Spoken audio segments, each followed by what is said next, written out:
भाजपा ने प्रदेश में विधानसभा चुनाव के टिकट वितरण को लेकर की अहम बैठक। घर घर जनसंपर्क अभियान का हुआ शुभारंभ।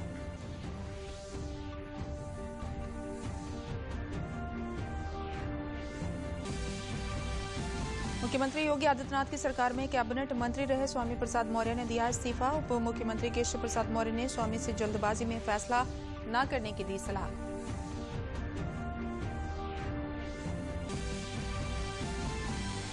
प्रदेश के जनपदों में विधानसभा चुनाव को लेकर पुलिस और अर्धसैनिक बलों ने किया फ्लैग मार्च। जनता को निर्भीक मतदान करने का दिलाया भरोसा।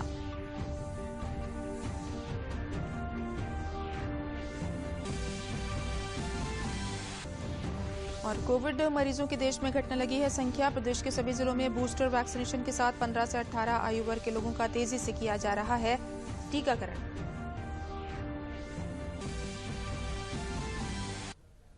दल बदलने का सिलसिला दिखाई दिया। सर्दी के मौसम में गिरते पारे के बीच यूपी की सियासत का पारा खूब चढ़ रहा है। दिल्ली में यूपी बीजेपी की अहम बैठक हुई, जिसमें राज्य विधानसभा चुनावों को लेकर लंबी चर्चा हुई। बैठक में गृह मंत्री अमित शाह, बीजेपी संगठन महासचिव बीएल संतोष, यूपी सीएम योगी आदित्यनाथ, उप मुख्यमंत्री दिनेश शर्मा और केशव प्रसाद मौर्य के साथ यूपी बीजेपी चुनाव प्रभारी धर्मेंद्र प्रधान और यूपी बीजेपी अध्यक्ष स्वतंत्र देव सिंह मौजूद थे। पार्टी का कहना है कि वो विपक्ष को करारा जवाब देगी। जनता के आशीर्वाद से, कार्यकर्ताओं के परिश्रम से 2022 के चुनाव में करारा जवाब देगी। फिर 300 से अधिक कमल खिलेगा, भाजपा की सरकार बनेगी, सपा बसपा कांग्रेस का सुपड़ा पूरी तरह से साफ होगा। कोविड के चलते इस बार वर्चुअल प्रचार और घर घर संपर्क पर जोर है। बीजेपी ने राज्य में जनसंपर्क अभियान शुरू कर दिया है। प्रदेश बीजेपी अध्यक्ष स्वतंत्र देव सिंह ने लखनऊ में घर घर जनसंपर्क अभियान की शुरुआत की। उन्होंने कहा कि बीजेपी जनता के बीच जा रही है और उनका सुझाव ले रही है और अपना रिपोर्ट कार्ड भी साथ लेकर जा रही है। उन्होंने कहा कि 300 से ज्यादा के नारे के साथ हम जनता का आशीर्वाद लेंगे और योगी जी के नेतृत्व में सरकार बनाएंगे। ये पहली ऐसी सरकार है कि जो घर घर संपर्क करने का काम हम लोग साल भर में करते थे, हर साल जाते थे और यह भी अंतिम समय में भी जनता के बीच में जा रहा हूं आशीर्वाद के साथ। 300 प्लस के नारा के साथ हम लोग जनता जनार्दन का आशीर्वाद लेंगे और सरकार बनाएंगे योगी जी के नेतृत्व में। राज्य सरकार के मंत्री ब्रिजेश पाठक ने लखनऊ के कैबिनेटगंज में घर घर जनसंपर्क अभियान चलाया। इस बीच उत्तर प्रदेश सरकार में मंत्री और बीजेपी नेता स्वामी प्रसाद मौर्य ने मंत्रिमंडल से इस्तीफा दे दिया है। उन्होंने समाजवादी पार्टी के राष्ट्रीय अध्यक्ष अखिलेश यादव से भी मुलाकात की। हालांकि उन्होंने यह नहीं बताया कि वो किस पार्टी में शामिल होंगे। स्वामी प्रसाद मौर्य 2017 के विधानसभा चुनाव से पहले ही बीजेपी में आए थे। उधर बीएसपी महासचिव सतीश चंद्र मिश्रा ने कहा है कि पूर्व मुख्यमंत्री मायावती और वो खुद विधानसभा चुनाव नहीं लड़ेंगे। महेंद्र मायावती जी को चुनाव लड़ाना है। कई प्रदेशों में चुनाव हो रहा है, पंजाब में भी हो रहा है, उत्तर प्रदेश में भी हो रहा है, उत्तराखंड में भी हो रहा है और बहन मायावती जी चुनाव लड़वाने का काम कर रही हैं। हम लोग चुनाव लड़वाने में लगे हैं।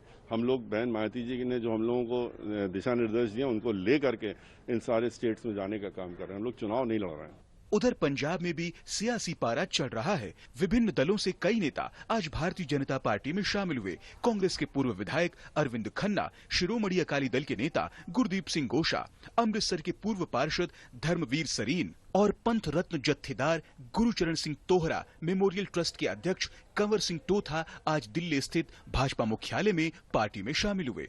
पार्टी का कहना है कि चुनाव में बीजेपी शानदार प्रदर्शन करेगी। पार्टी ने पीएम के पंजाब दौरे में सुरक्षा चूक को देश के लोकतांत्रिक इतिहास में काला अध्याय करार दिया। एक नई पॉलिटिकल सिचुएशन डेवलप हो रही है पंजाब में और उस सिचुएशन में मैं समझता हूं हमारे जो नए अलायंस पार्टनर्स हैं, हमारे साथ लोग जुड़ रहे हैं। Bharatiya Janata party can only go up and up और मुझे पूरी उम्मीद है कि 5 कॉर्नर कॉन्टेस्ट में भारतीय जनता पार्टी की बहुत शानदार शोइंग रहेगी। एक नया इतिहास सृजित होने वाला था राजनीतिक क्षेत्र में। पंजाब में आज तक जितनी बड़ी संख्या में लोगों का एकत्रीकरण नहीं हुआ था, उससे बड़ी संख्या में एकत्रीकरण होने वाला था।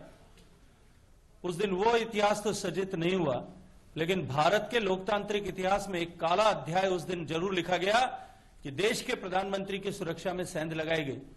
वहीं कांग्रेस ने पंजाब के लिए घोषणा पत्र समिति और चुनाव समिति का ऐलान कर दिया है। कुल मिलाकर चुनाव के ऐलान के बाद सभी पार्टियां चुनावी राज्यों में अपनी रणनीति बनाने में लग गई हैं। मुख्यमंत्री योगी आदित्यनाथ की सरकार में स्वामी प्रसाद मौर्य ने चुनाव के ऐन वक्त पहले उसी तरह भाजपा छोड़ने का ऐलान किया है जैसे उन्होंने मायावती के शासनकाल में किया था। उन्होंने सपा मुखिया अखिलेश यादव से मुलाकात करने के बाद भाजपा छोड़ने का ऐलान किया। इस अवसर पर उन्होंने भाजपा पर दलित और पिछड़ों की उपेक्षा का आरोप लगाया। प्रतापगढ़ के मूल निवासी स्वामी प्रसाद मौर्य योगी सरकार में श्रम एवं सेवा योजना मंत्री थे। उनकी बेटी डॉक्टर संघमित्रा मौर्य भाजपा से बदायूं लोकसभा से सांसद हैं। स्वामी प्रसाद मौर्य के खेमे के शाहजहांपुर के विधायक रोशन लाल वर्मा, बांदा के तिंदवारी से विधायक ब्रजेश कुमार प्रजापति, बिल्लौर से भगवती प्रसाद सागर ने भी भाजपा से इस्तीफा दे दिया है। स्वामी प्रसाद मौर्य के इस्तीफे पर केशव प्रसाद मौर्य ने ट्वीट करते हुए कहा कि आदरणीय स्वामी प्रसाद मौर्य ने किन कारणों से इस्तीफा दिया है मैं नहीं जानता हूं।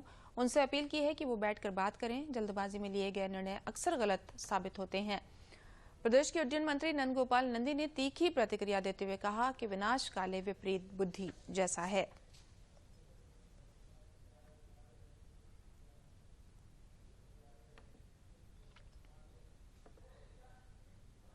आज मैंने दलितों, पिछड़ों, किसानों, बेरोजगार नौजवानों, छोटे लघु मध्यम व्यापारियों के खिलाफ सरकार के रवैये को देखते हुए उत्तर प्रदेश योगी सरकार के मंत्रिमंडल से मैंने मंत्री पद से इस्तीफा दिया। स्वामी प्रसाद मौर्य के करीबी रहे धर्म सिंह सैनी ने अपने एक बयान में कहा है कि स्वामी प्रसाद मौर्य से हमारे रिश्ते हैं, लेकिन मैं भाजपा छोड़कर नहीं जाऊंगा। वो किन कारणों से भाजपा छोड़कर गए हैं, मेरे उनसे इस मुद्दे पर कोई बात नहीं हुई है। भाजपा विधायक अनिल मौर्य और ममतेश शाक्य ने भी भाजपा में ही रहने का भरोसा दिया है। देखिए, स्वामी प्रसाद मौर्य जी मेरे बड़े भाई हैं और बड़े भाई रहेंगे, लेकिन उन्होंने इस्तीफा क्यों दिया है इसकी मुझे जानकारी नहीं है, ना मेरी उनकी कोई इस संबंध में बात हुई है। हाँ, के माध्यम से ये जानकारी मिली है कि उन्होंने संभवतः, जैसे चैनल बता रहे हैं या चैनलों पर लिखा हुआ आ रहा है कि मेरा नाम भी समाजवादी पार्टी को जो उन्होंने विधायकों की इस्तीफा देने वालों में या पार्टी छोड़ने वालों में जो सूची उन्होंने दी है उसमें मेरा नाम दिया है। उन्होंने ये गलत किया है, मेरी जानकारी के बगैर उन्होंने नाम दिया है। मैं भारतीय जनता पार्टी में हूं और भारतीय जनता पार्टी में ही रहूंगा। मैं आपके माध्यम से खंडन करता हूं कि मैं पार्टी नहीं छोड़ रहा हूं। बीजेपी ने साल 2011 में हुए सैन्य सौदे में संजय भंडारी के रिश्वत लेने की बात स्वीकारने से जुड़े समाचारों का हवाला देते हुए कांग्रेस पार्टी और गांधी परिवार पर जमकर निशाना साधा है। बीजेपी की प्रवक्ता गौरव भाटिया ने कहा है कि भ्रष्टाचार कांग्रेस शासन के कूट कूट कर भरा हुआ है। 2011 में हुए एक सैन्य सौदे पर उन्होंने प्रियंका गांधी वाड्रा के पति रॉबर्ट्स वाड्रा के करीबी रहे संजय भंडारी पर कमीशन खोरी और भ्रष्टाचार के आरोप लगाए हैं। गौरव भाटिया ने कहा कि भ्रष्टाचार कांग्रेस की संस्कृति का हिस्सा है। कहीं भी भ्रष्टाचार है तो कांग्रेस पार्टी का तार है, और ये जो ब्रोकर कमीशन खोरी का कल्चर है, ये कांग्रेस पार्टी में ऐसी व्यवस्था बनी हुई थी कि वो रक्षा सौदों में भी कमीशन खोरी करते थे। भ्रष्टाचार यूपीए कांग्रेस सरकार में कूट कूट के भरा हुआ है। गौरव भाटिया ने कहा कि संजय भंडारी ने लंदन में एक मुकदमे में स्वीकारा है कि 2011 में इनका और विमान के अपग्रेड करने का काम करने वाली हेल्थ कंपनी में करार हुआ था। मुकदमे में वो कहते हैं कि जो करार संजय भंडारी और कंपनी हेल्थ में हुआ उसमें करीब 170 करोड़ रुपए रिश्वत संजय भंडारी को मिलनी थी, और जो तथ्य सामने आए हैं उनमें 75 करोड़ रुपए उन्हें यूपीए सरकार के समय में मिल गए। उन्होंने सोनिया गांधी से इस पर चुप्पी तोड़ने की अपील की। Did they provide political patronage to Sanjay Bhandari? But rather, they were facilitating meetings between the company that was providing modernization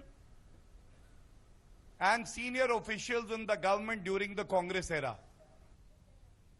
Moradabad जनपद के कांठ गांव में 2014 में मंदिर से लाउड स्पीकर उतरवाने के मामले में हुए बवाल प्रकरण में अदालत ने अपना फैसला सुना दिया है। एमपी एमएलए स्पेशल कोर्ट ने साक्ष्यों के अभाव में यूपी के पंचायती राज विभाग के कैबिनेट मंत्री चौधरी भूपेंद्र सिंह और शहर विधायक रितेश गुप्ता समेत 74 भाजपा के नेताओं और कार्यकर्ताओं को क्लीन चिट दे दी है। इन सभी आरोपियों को न्यायालय ने बाइज्जत बरी किया है।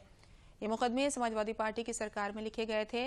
अदालत ने मुकदमों की सुनवाई करते हुए ये पाया कि इस मुकदमे में ऐसे साक्ष्य नहीं हैं जिसके आधार पर किसी को दोषी सिद्ध किया जा सके।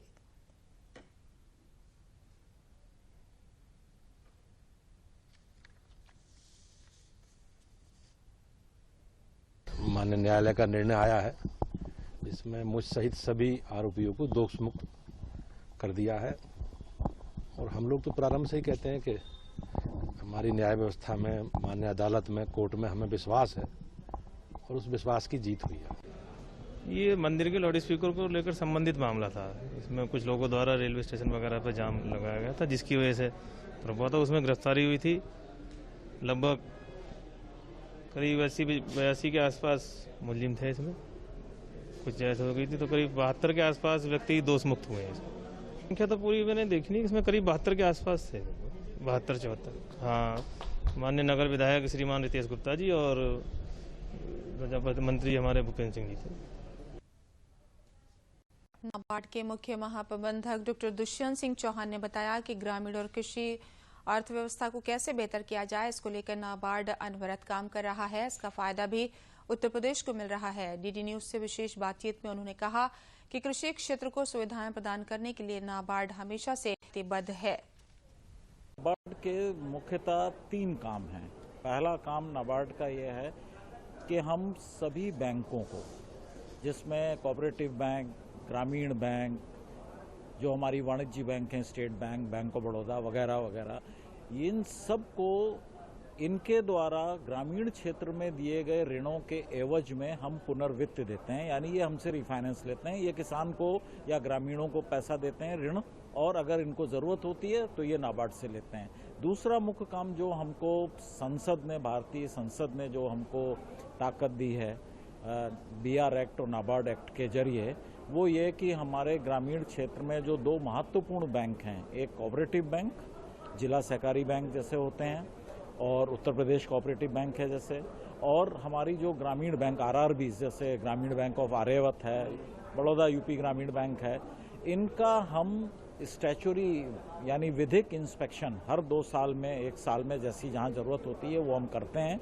और हमारी संस्तुति के बाद कि इन बैंकों का कार्य सुचारू रूप से चल रहा है, भारतीय रिजर्व बैंक इनके लाइसेंस की निरंतरता को जारी रखती है। तो ये हमारा दूसरा एक महत्वपूर्ण काम है। और तीसरा जो बहुत महत्वपूर्ण काम नाबार्ड का है, आकलन करते हैं हर वर्ष कि कृषि और ग्रामीण क्षेत्र में कितने संसाधनों की ज़रूरत है, कितने पैसे की ज़रूरत है, कितनी आधारभूत सुविधाओं की ज़रूरत है, और क्या क्या चीज़ें होनी चाहिए। और उस आकलन के बाद हम ये भी देखते हैं कि ये चीज़ें पूर्ति कहाँ से होगी, कितना पैसा बैंकों से मिलेगा, कितना प्राइवेट सेक्टर से आ सकता है, कितना सरकार के बजट से आता है, और अगर कोई गैप है तो उसको कैसे पूरा करें। इन तीनों चीज़ों को हम हर साल एक हमारी वार्षिक योजना बनती है, जिसको हम PLP potential link credit plan यानी ऋण संभाव्यता योजना हर साल हर जिले की बनाते हैं। महाप्रबंधक बैंक ऑफ बड़ौदा ब्रजेश सिंह ने डीडी कॉन्क्लेव में बोलते हुए कहा कि व्यावसायिक बैंकों के गांव स्तर तक पहुंचने का फायदा लोगों को मिल रहा है। DBT योजना के साथ व्यावसायिक क्षेत्रों में भी इसका लाभ मिल रहा है। इससे ग्रामीण भारत बदलाव के दौर में है। बैंकों की तो हमेशा से किसी भी अर्थव्यवस्था में बहुत ही महती भूमिका रही है, और ग्रामीण क्षेत्रों में ये भूमिका थोड़ी और बढ़ जाती है, क्योंकि बैंक न केवल वित्तीय सहायता देते हैं बल्कि वित्तीय साक्षरता में भी काम करते हैं। तो लोगों को वित्तीय रूप से हम जागरूक और साक्षर बनाते हैं और उनकी वित्तीय सहायता भी करते हैं। तो कमर्शियल बैंक जब गांव में पहुंचे तो वहां जो प्राइवेट मनी लेंडर्स के क्लचेज में जो हमारे ग्रामीण थे, जिनके पास उतनी वित्तीय साक्षरता नहीं थी, उनको उससे आज़ादी मिली और बैंकों को एक बहुत बड़ा बाजार मिला। ग्रामीण व्यवस्था भी हमारी बहुत 70% पहले तो हमारी जो पूरी अर्थव्यवस्था थी वो गाँव में ही बसती थी, तो वहाँ से हमें भी व्यापार मिला। कृषि के लिए किसान क्रेडिट कार्ड जो है उसमें बहुत ज़्यादा हम अच्छा काम कर रहे हैं, और अब इसको आगे भी बढ़ाया गया है। केवल खेती के अलावा छोड़ के भी हम मत्स्य पालन के लिए, पशुपालन के लिए, जो एलाइड एक्टिविटीज़ है उसके लिए भी हम बहुत बढ़िया काम कर रहे हैं। सुल्तानपुर में सुरक्षा बलों के जवानों के साथ स्थानीय पुलिस अधिकारियों को मतदाताओं ने जागरूक किया। इन लोगों ने चुनाव आयोग के सिविजिल ऐप को डाउनलोड करने और मतदान संबंधी शिकायतों को अपलोड करने की जानकारी दी। पुलिस अधीक्षक लंबुआ विधानसभा क्षेत्र चांदा के मतदाताओं को उन्होंने विजिल ऐप के लाभ बताया और उन्हें 100 मिनट के अंदर समस्या का समाधान किए जाने की जानकारी दी। इसमें शिकायत करने वाले व्यक्ति की गोपनीयता बरकरार रखी है। अधिकारियों ने लोगों से कोविड प्रोटोकॉल का पालन करने का भी आग्रह किया है। पुलिस अधीक्षक ने बताया कि मतदाताओं को जागरूक करने के साथ निष्पक्ष चुनाव कराने के लिए प्रशासन कृत संकल्प है।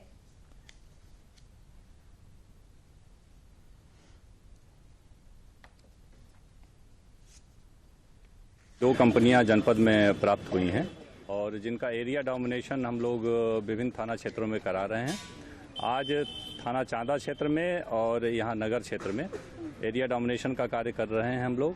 थाना चांदा में सीओ लंबुआ कर रहे हैं और मेरे नेतृत्व में यहाँ पांचों पीरन में तथा कोतवाली इंस्पेक्टर के द्वारा जो है एक अन्य क्षेत्र में इसका एरिया डोमिनेशन का कार्य किया जा रहा है। एरिया डोमिनेशन के दौरान हम लोग हर व्यक्तियों से संपर्क भी कर रहे हैं, मोहल्ले वासियों से संपर्क कर रहे हैं और उन्हें सी विजिल ऐप के बारे में जागरूक कर रहे हैं, कोविड के संक्रमण के बारे में भी जागरूक कर रहे हैं। साथ ही चुनाव संबंधी अगर उनकी कोई भी समस्या है तो उसको सी विजिल पर अपलोड करने के और पुलिस को बताने के बारे में उनको जागरूक किया जा रहा है। एरिया डोमिनेशन के माध्यम से आम नागरिकों को यह आश्वस्त किया जा रहा है कि जनपद में निष्पक्ष और शांतिपूर्ण चुनाव के लिए हम लोग पूरी तरह प्रतिबद्ध और तैयार हैं। गोरखपुर विधानसभा चुनाव को शांतिपूर्वक संपन्न कराने के लिए पुलिस बल और सशस्त्र सीमा बल के जवानों ने फ्लैग मार्च किया। इसमें लोगों को मतदान के लिए जागरूक किया गया। कोरोना से कैसे बचा जाए इसकी जानकारी दी गई। मास्क का प्रयोग और सोशल डिस्टेंसिंग का पालन करने की सलाह दी गई। शहर के कई हिस्सों से निकलता हुआ ये मार्च लोगों को सुरक्षा के साथ साथ चुनाव की तैयारियों को लेकर भी सचेत कर रहा था। शहर में धारा 144 लगी है और कोविड को रोकने के लिए सारी तैयारी की गई है।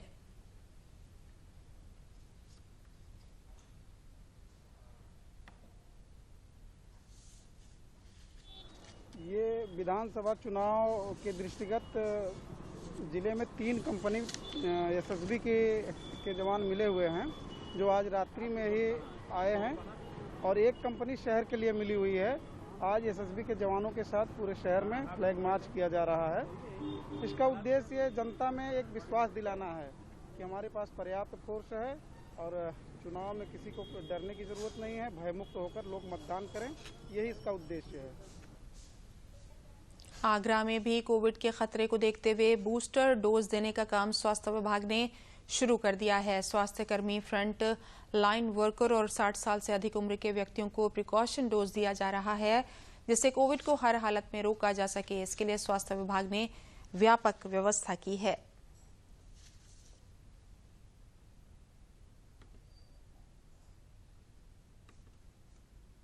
सर, ये बूस्टर डोज या precautionary dose government of India ने रिकमेंड करी है, 10 तारीख से चल चुकी है। ये फ्रंटलाइन वर्कर्स हैं, ये जिनकी उम्र 60 साल से ज़्यादा उनको दी जा रही है। जो 2 डोज ले चुके हैं ऑलरेडी उनको ये तीसरी डोज कहला के इसको प्रिकॉशनरी या बूस्टर डोज बोला जा रहा है। ऐसा सावधानी की कोई ज़रूरत नहीं है। उन्हें यदि ज़रूरत पड़ती है तो बुखार की गोली हम पैरास्टामोल दे रहे हैं। वैसे ज़्यादातर लोग ये बता रहे हैं कि उनको ज़रूरत नहीं पड़ी इसकी। इससे ये फायदा होता है बूस्टर जो होते हैं, जो इम्यूनिटी जो डेवलप हुई थी हमारी कोरोना के वायरस के अगेंस्ट, कुछ बाद में जांच करी तो ये लग रहा था कि कुछ एंटीबॉडी जो कम हो रही हैं, उसको बढ़ाने के लिए बूस्ट कर रहे हैं सर। तो ये बूस्टर डोज इसलिए कहला रही है। आप देख रहे हैं विश्व में हजारों आदमी इस बीमारी से खत्म हो गए हैं और ये भयंकर बीमारी है। इससे बचाव के लिए वैक्सीन लगवाना जरूरी है और इससे सुरक्षा भी होगी जीवन की। मैंने अपने परिवार में सभी लोगों के वैक्सीन लगवाई गई। मथुरा जिले में भी कोविड-19 से बचाव के लिए टीकाकरण तेज किया गया है। बड़ी संख्या में 15 वर्ष से अधिक आयु के लोग टीकाकरण के लिए जिला चिकित्सालय सामुदायिक स्वास्थ्य केंद्र में पहुंच रहे हैं। स्वास्थ्य विभाग तेजी से इस उम्र के लोगों को वैक्सीनेशन देने का काम कर रहा है। कई स्कूलों ने शिक्षकों और छात्रों को टीकाकरण कराना अनिवार्य कर दिया है। इसके साथ ही कोविड प्रोटोकॉल का भी स्कूलों में पालन किया जा रहा है।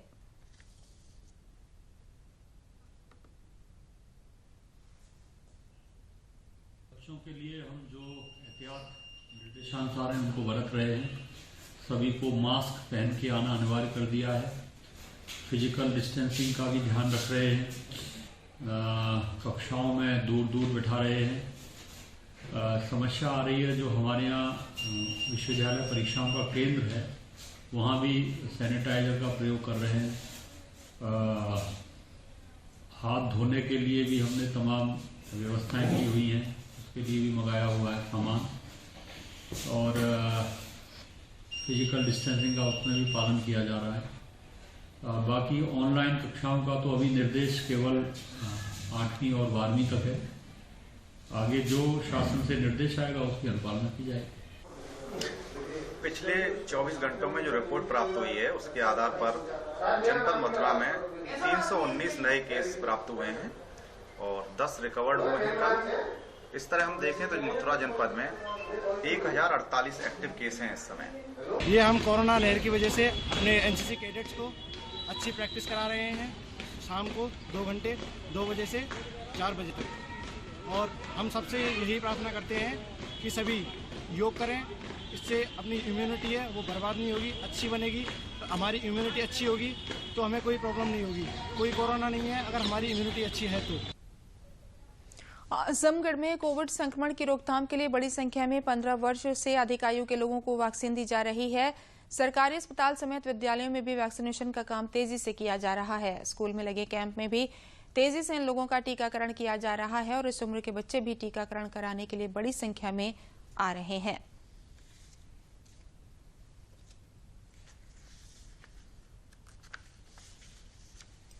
लेकिन 2 दिन 3 दिन जब तक होगा हम सीएमओ साहब से कोऑर्डिनेट करके जब तक हमारा 100% हो नहीं जाता वैक्सीनेशन तब तक हम उनसे रिक्वेस्ट करेंगे कि वो कंटिन्यू करते रहें हमारे यहाँ कैंप।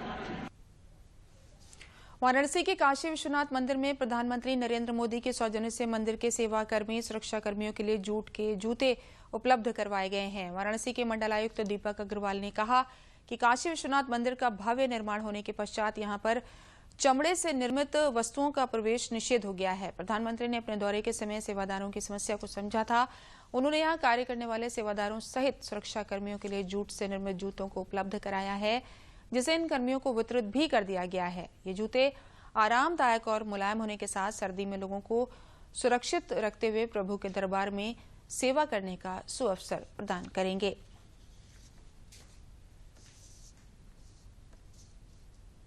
माननीय प्रधानमंत्री जी ने जो हमारे ऐसे कर्मी जो मंदिर परिसर मुख्य मंदिर परिसर के अंदर लगते हैं, जैसे कि सुरक्षा कर्मी हो गए, सेवादार हो गए, अर्चक हो गए, सफाई कर्मी हो गए, वो मंदिर परिसर बनने के उपरांत वहाँ पर चप्पल और जूते निषेध हुए हैं, लेकिन उनको लंबी अवधि के लिए वहाँ ड्यूटी करना पड़ता है। तो इसलिए जब माननीय प्रधानमंत्री जी को इस बात का विभिन्न स्रोतों से पता चला, उन्होंने अपने माध्यम से वहाँ उन लोगों के लिए जूट के जो जूते हैं और स्लीपर्स हैं वो भिजवाए हैं, जिनका वितरण हम लोगों ने परसों सभी को कर दिया है और कुछ अभी और वहाँ पर जो रखे गए हैं, जो लोग सभी बाकी अन्य लोगों के लिए भी दिए जाएंगे।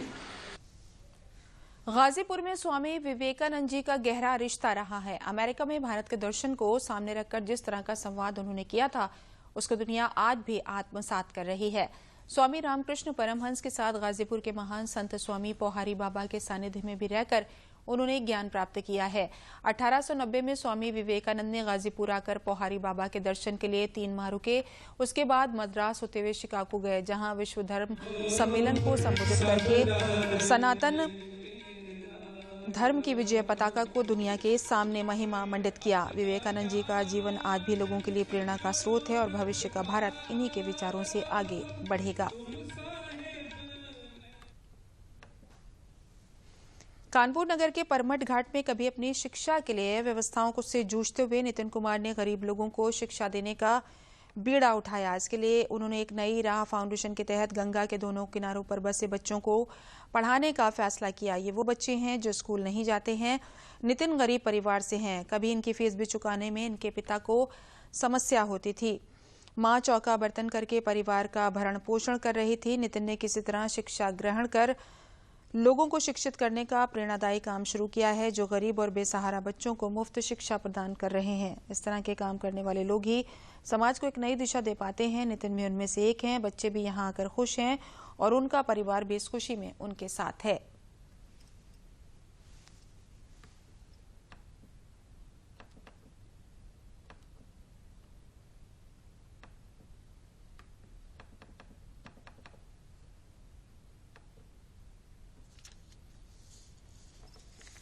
अगस्त 21 को 2018 में मैंने स्टैब्लिश किया एक नई राह फाउंडेशन के नाम से। इसको लोग घाटवाला स्कूल के नाम से जानते हैं और यहाँ पर हमारा मकसद यही है कि जो गंगा पार से जो बच्चे आते हैं उनके वहाँ पर 8वीं के बाद स्कूल नहीं है। तो हमारी कोशिश ये रहती है, वहाँ पर 8वीं के बाद कोई स्कूल नहीं, तो इसका मतलब है कि वहाँ पर 10वीं का भी कोई बच्चा पास ही नहीं होता। 8वीं के बाद सब लोग स्कूल बंद कर देते हैं। तो हमारे पास कुछ लड़कियाँ वहाँ से 7वीं क्लास में जुड़ी थी और 7वीं क्लास से जुड़ने के बाद उनको जोड़ना घटाना नहीं आता था, लेकिन हम लोगों का ये रहता था कि इनको किसी तरह सिखाना। तो एक बेसिक हम लोग सिलेबस रखते थे और वही हमारा अचीवमेंट भी है, क्योंकि वो 5 लड़कियां जो 7th क्लास में हमारे पास आई थी गंगा पार में, जहां 10वीं में कोई लड़का भी नहीं पास है, वहां पर ये इंटर में ये 5 लड़कियां हमारे पास है वो इंटर पहुंच गई हैं और दोनों गणित, सारी 5 लड़कियां गणित से पढ़ रही हैं। हाई स्कूल बहुत अच्छे से पास किया। इनकी व्यवस्था के लिए हमने लॉकडाउन में एक रूम लिया हुआ था, यहीं पर ये परमटी पर है, वहाँ पर हमने एक वाईफाई की व्यवस्था कराई और एक टीवी की व्यवस्था कराई। बच्चे वहाँ पर सुबह आते हैं इंटर वाले, उसमें 9 बजे आते हैं और वो 3 बजे तक वहाँ पर पढ़ते हैं। जैसे पढ़ा सकें बच्चे को पढ़ाते हैं चौका बर्तन कर कर, तो उसके बाद में उनकी सुविधा आओ कि जैसे हम परेशानी झेले हैं तो उन परेशानी न झेले। तो हम सोचते हैं कि चलो ठीक है, जैसे हम झेल चुके वो न झेले, मेरे बच्चा फ्री में ट्यूशन पढ़ा रहे हैं। ये हम लोगों ने करीब 7 साल पहले इसको खोला। यहाँ मैं मंदिर पे दर्शन करने आती थी तो मैंने देखा कि नितिन नाम का एक लड़का यहाँ पे कुछ बच्चों को लेकर पढ़ाता था। तो मैंने उससे पूछा, नितिन तुम यहाँ क्या प्राइवेट ट्यूशन लेते हो? तो उसने बताया कि नहीं, मैं इन बच्चों को फ्री में एजुकेशन दे रहा हूँ और मैं, क्योंकि वो एक बड़े गरीब और अभाव घर से आ रहा है, तो उसने कहा जो मैंने परेशानियाँ देखी हैं मैं चाहता हूँ कि इन बच्चों को मैं वो सुविधा दे पाऊँ। तो जब मैंने उस बच्चे को देखा तो मुझे लगा कि जब ये बच्चा इतने अभाव के बाद ऐसी सोच रख सकता है तो मैं तो बहुत अच्छे से बिलोंग करती हूँ और शिक्षक जगत से हूँ। तो मैंने फिर नितिन को ज्वाइन किया। फिर हमने और नितिन ने मिलकर इस संस्था को पिछले 7 साल में हमने विगत 4 वर्ष से इसको NGO को हमने रजिस्टर्ड भी करा लिया है। हमारे पास जो बच्चे आते हैं वो जितने भी हैं वो सब आर्थिक रूप से बहुत कमज़ोर हैं। यहाँ आने में हमें बहुत कठिनाई होती है। उस पार भी एक गंगा पड़ती है, उसे हम लोग मजा कर, और भैया ने यहाँ नाव भी बनवा दी है। पहले हम लोग किराया देकर आते थे, अब भैया ने नाव बनवा दी तो हम लोग फ्री आते। और हमारी पढ़ाई का भी भैया पूरा खर्चा उठा रहे हैं। हमारे स्कूल में एडमिशन भी करवाए, उसकी फीस भी देते। यहाँ भी हमें पेंसिल, किताब, पेन पेंसिल सब कुछ मिलता है। मेरा नाम विवेक मौर्य है। मैं घाट वाले स्कूल में 5 सालों से पढ़ रहा हूँ। मुझे पढ़ाई का बहुत अनुभव है। मैं पहले छोटी क्लास में था, बड़ी क्लास में आया। मेरे 2 भाई और 1 बहन यहाँ पे वो पढ़ने आते हैं। भैया आने पे कॉपी, किताबें, पेंसिल, पेन एक्स्ट्रा से फ्री में देते हैं और कपड़े भी दिलाते हैं। अंत में प्रमुख समाचार एक बार फिर। भाजपा ने प्रदेश में विधानसभा चुनाव के टिकट वितरण को लेकर की अहम बैठक। घर घर जनसंपर्क अभियान का हुआ शुभारंभ।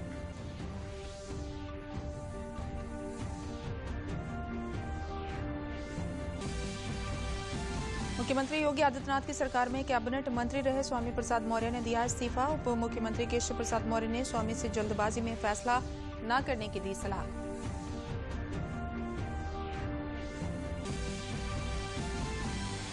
प्रदेश के जनपदों में विधानसभा चुनाव को लेकर पुलिस और अर्धसैनिक बलों ने किया फ्लैग मार्च। जनता को निर्भीक मतदान करने का दिलाया भरोसा।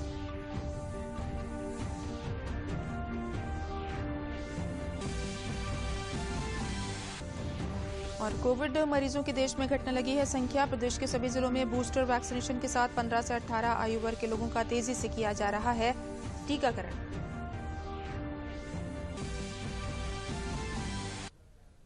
समाचारों में बस इतना ही, लेकिन चलने से पहले एक जरूरी बात। कोरोना का खतरा ओमिक्रॉन वेरिएंट के रूप में एक बार फिर सामने है, इसलिए मास्क पहनें, उचित दूरी बनाकर रखें, भीड़ भाड़ से बचें और समय समय पर हाथ भी धोते रहें।